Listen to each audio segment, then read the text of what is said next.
To get started, I'd like for each of you to look to the person to your left. Now look to the person to your right. One of the three of you has a dormant brain parasite. You probably got it from eating your favorite rare steak Friday night, eating that tomato right off the vine, or changing Fluffy's litter box. So what is this parasite that 1/3 of the population has? It's called Toxoplasma gondii, and it's a parasite that lives inside of your cells, causing a disease known as toxoplasmosis. Now, if you've ever been around someone who is pregnant, or if you've ever been pregnant, you might remember that pregnant women are not supposed to clean cat litter boxes. This is because pregnant women are extra susceptible to passing this infection, toxoplasmosis, on to their unborn children. When you're infected with this parasite, usually from eating contaminated food, the parasite is put into your stomach, which is just the right ingredient, stomach acid, to break up the cyst wall and allow each of the little parasites inside to invade the intestinal wall. From there, they move into your bloodstream and try to infect the rest of your body's cells. Now, if you have a robust immune system, which most of us do, the infection will actually be cleared pretty quickly, and except in the muscle and brain tissues, because those are immune-privileged sites. If you have an immunocompromising disease, though, like cancer or AIDS, you can experience much more severe side effects of this disease, such as inflammation of the brain and the retina in your eye, and eventually it may lead to death. So if there's no vaccine or cure for this parasite, why would anybody volunteer to work with it? Well, volunteer is a pretty strong word. But when I was a sophomore here in college, I met with my advisor to decide when I should apply to medical school. I thought that medicine was the career for me, end of story. But this advisor was a pretty convincing person, and he thought I would regret not having engaged in any undergraduate research while I was here on campus. So I agreed to give it a short trial in his laboratory. Long story short, I stand before you 3 years later. And for me, it started when I was 4. I would stumble and fall. And one day I decided to test a hypothesis. The hypothesis was that fuzz from my socks was impairing my ability to walk. So I sat down and I picked the fuzz out, piece by piece. And I stood up and I stumbled again. So although my hypothesis was proven false, my intense curiosity and need to answer questions remained. And by the time I got to college, I knew I wanted to be in research. I chose to work on Toxoplasma because of an almost necessity to understand how a single-celled organism could control the complexities of the human brain. And I'll take with me the skills I learned here and apply them towards my doctorate at UNMC and a new partnership with the United States Army Medical Institute of Infectious Diseases. So despite coming to research from different paths, Maggie and I arrived in the same laboratory with the same passion for understanding this disease, toxoplasmosis. And with good reason. As it turns out, there are a lot of people who are exposed to toxoplasma every year. So do me a favor, if you have ever drank any water at all, raise your hand.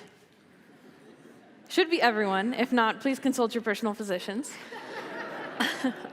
Now, raise your hand for me if you boil every single drop of it that you drink, that you use to brush your teeth, or that you shower in. No one. Okay, well, people here in the United States are sometimes, albeit infrequently, infected through water outbreaks of this parasite. So what happens is snow melt in the mountains and heavy rainfalls can overfill our rivers and lakes. Now this includes the resources that we use as our drinking water, which are filtered through treatment centers. Well, sometimes when there's too much water, treatment centers actually have to let the water go without being filtered. Instead, they use a process called hyperchlorination. Now this is perfectly valid in most cases, but Toxoplasma is special. It can actually survive hyperchlorination. So in the northern United States a few years ago, we actually had an outbreak of Toxoplasma. Young children, pregnant women who hadn't touched a cat, and others were coming into their doctor's office and testing positive for Toxoplasma. Now this is pretty rare, and the cause was ambiguous for a while, but as it turns out, the city was having to hyperchlorinate their water for a few weeks prior to this outbreak because of a massive snowmelt in the mountains. And the Toxoplasma was actually getting into the water through an infected mountain lion population several miles away who also used that stream as their water source. Now, felines like mountain lions are not the only animal population affected by this parasite.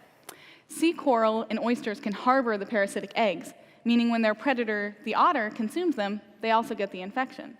This has led to multiple die-offs of marine species over the years. So you could say that Toxoplasma is a little like the McDonald's of pathogens. It's everywhere. From cockroaches to sea cows to you and to me, Toxoplasma is capable of infecting a very wide range of hosts. But it actually has a favorite host. Fluffy, your feline household companion, is the place that Toxoplasma most likes to be. It becomes more virulent through sexual reproduction there and is more able to infect other hosts. But why does Toxoplasma bother with all of these different hosts if it really just wants to be in your cat? I think this comes back to an interesting study done by the University of California at Berkeley. They took healthy mice and Toxoplasma-positive mice and exposed them to bobcat urine, a natural predator scent. Now, the healthy mice did exactly as you would expect. They shied away from their potential mortal doom. But the Toxoplasma-positive mice did the exact opposite. They actually sought out their natural predator scent, putting themselves in harm's way. Now, the fear response is one of the most innate traits we have. We share it with mice, with dinosaurs, with sharks. And Toxoplasma has figured out a way to rewire a mouse's brain to meet its ends.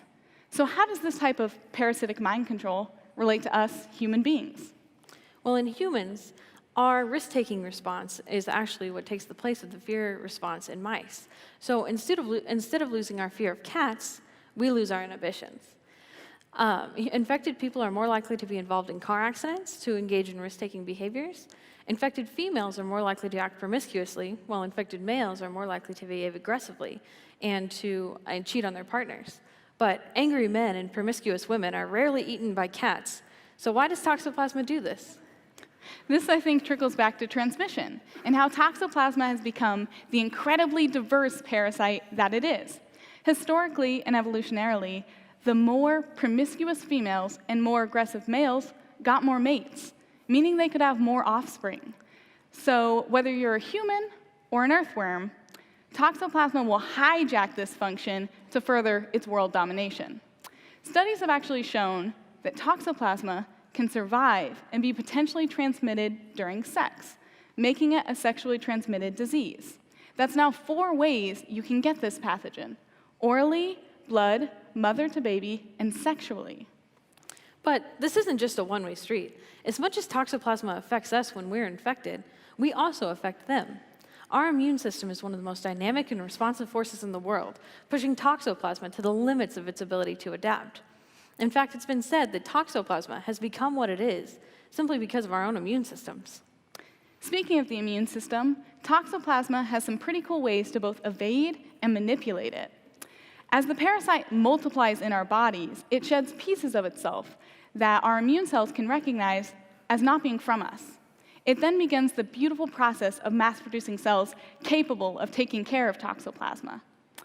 However, for that 1/3 of us in here that's infected, Toxoplasma realized we were onto it, and it began tucking itself away in our muscles and in our brains, as Maddie mentioned earlier. Now, the muscle cysts can often be reached and eradicated, but the brain is an immune-privileged site, and that means that our immune cells have trouble getting there. So if we could harness the immune system's capabilities to take care of this infection before it ever got to the brain, we could decrease the worldwide burden quite rapidly. We could vaccinate livestock so we can prevent infection in our food sources. We could vaccinate women who want to become pregnant before they do to ameliorate their chances of miscarriage and birth defects associated with this pathogen. And we could, of course, vaccinate your household cat, Fluffy, to prevent infection in your home. But what about the 1/3 of us who are already infected? If a vaccine were to be developed today, it would still take a generation or 2 to really reduce the number of people who have this disease. And if I have an active Toxoplasma infection right now, I will still have it when I'm 80 years old, vaccinated or not. So what we need to do is to develop drugs that are capable of clearing the brain and muscle cysts from our bodies so that they don't have a chance to come back when you're older and fighting more diseases that could compromise your immune system. But this isn't as easy as it sounds. Toxoplasma in humans are actually very genetically similar. This means that things we can effectively target in the parasite are often accidentally targeted in humans. Take, for example, Daraprim, introduced into the media earlier this year by a lovely fellow by the name of Martin Shkreli when he raised the price of this life-saving drug 5,000%. This is actually the only FDA-approved drug for treating Toxoplasma in the United States. But Daraprim is not the miracle drug it might sound like. It actually has very serious side effects that includes killing your blood cells, congenital birth defects, and the potential for death. Now, this doesn't sound great to me. On top of all of that, it actually doesn't stop the infection. It just stops it from killing your cells. So the best option at this juncture is to develop new drugs that have the ability to target the parasite specifically. And one great thing about the immune system is that it was expertly engineered to take care of pathogens just like Toxoplasma. In fact, the way I would confirm that 1/3 of us have it is by checking if our bodies have specifically responded by generating antibodies. Now, antibodies are going to have a particular specificity to a pathogen, and they'll alert the system that there's a problem.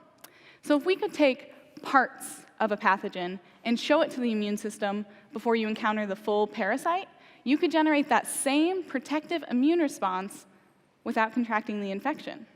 That's how a lot of vaccines work. So in Toxoplasma, we're taking chunks of it along with immune-stimulating agents to draw a stronger, more robust response.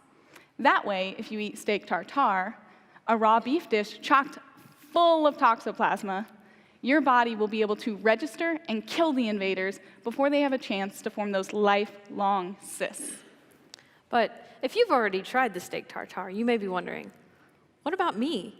Well, in the laboratory today, we are working on hundreds of compounds that have the ability to target the parasite and not the host.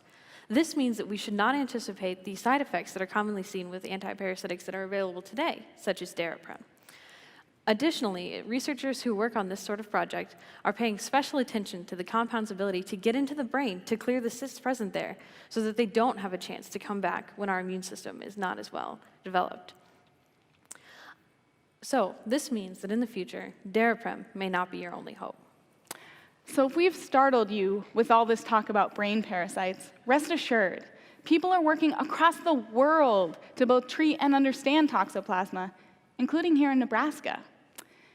Now, despite all we've told you today, for a long time, Toxoplasma was thought to be a harmless organism, just existing in our brains, like a lot of our other resident organisms.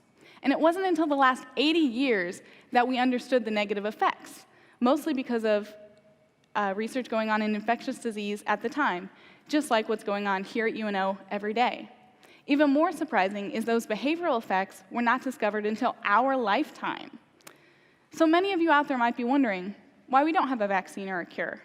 Many of you might recall the Ebola outbreak of 2014, the Zika outbreak of 2015. These have the same question with the same answer. We have lived with these pathogens for a long time, and it wasn't until they reached an outbreak status that we needed to push back. Research is driven by funding and by demand. If we don't know something is a potential threat, we might not contribute to it until it's in the forefront of the media's eye, like with Ebola and with Zika. And research in the field of infectious disease is far from over. So without your support and awareness, we would not know what to focus on or make progress. This single-celled organism has likely gained the ability to change our personalities, to induce biochemical changes that alter our behaviors. Now, you've all heard of the crazy cat lady, right? She's the one who takes an uncomfortable number of photographs of her and her cat. Now, some evidence would suggest that this person is likely infected. People who are infected with Toxoplasma are more likely to find the smell of cat urine to be pleasant, and also are more likely to be friendly towards cats. So, being obsessed with cats, especially this one, might seem like a lighthearted consequence of infection. But this parasite has also been linked to very serious mental disorders such as schizophrenia and depression. So what's controlling you may not be that 8 pounds of brain matter in your cranium, but the body's resident organisms. There could be an entire network fighting for control of your brains that we have yet to discover. Now, our bodies are covered with and helped by these bacteria in most cases. In fact, without some of the species in your intestines, you would not be able to digest your food appropriately. But some of them might turn out to be a little more malicious than we thought, much like Toxoplasma. Each individual person actually carries their own particular blend of species. So there are thousands of species of bacteria on our skin and in our tissues that we have yet to characterize. So we may not know who exactly is in control of you. But this is not a PSA on getting rid of these organisms. Far from it. Without some of them, we would not be able to survive. So instead of selling your cat on Craigslist or buying an isolation bubble, consider reading about some of... We made that for this. So instead of doing that, consider reading about some of the other amazing work happening here in Nebraska and worldwide. Information is our greatest protection against these potential internal threats. And the story is not complete until we know what we're getting from these organisms and what they're getting from us. Thank you.